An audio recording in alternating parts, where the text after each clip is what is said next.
Okay, so when you look at a roof, if you ever talk to a roofing company, they're going to be talking to they're going to say, how many squares is it? What's the squares on it? So again, one roof square equals 100 square feet of roof surface area. Okay, so how you go about measuring your roof is you measure the length and the width of each plane on the roof. So again, remember, this is one plane. So we have the length here and then the width. Okay, and then we got another plane over here. So we have to do both, and then we add all of the areas together. Okay, and then lastly, we would divide that by 100 in order to convert it again to roofing squares. So let's look at an example. Let's say we got a gable roof.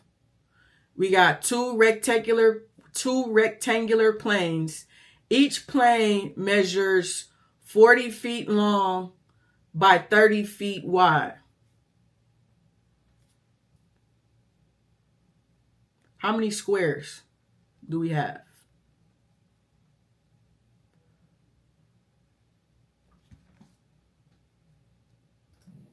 One square?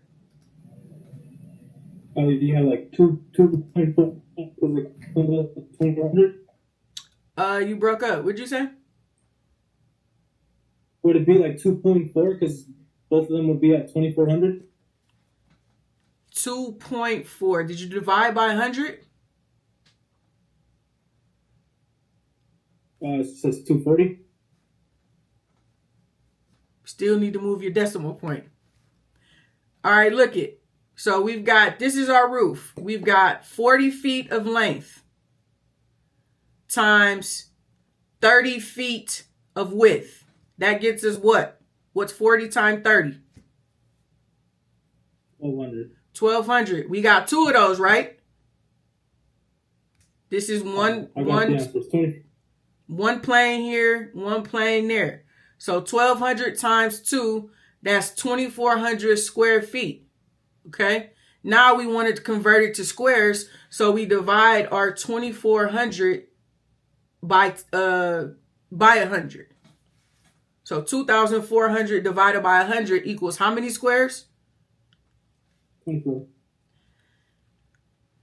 Okay, so that's how you measure a roof. So now we know that this house, is 24 squares. So now if we were going out to shop for asphalt shingles or to get prices, we would know that we need 24 squares.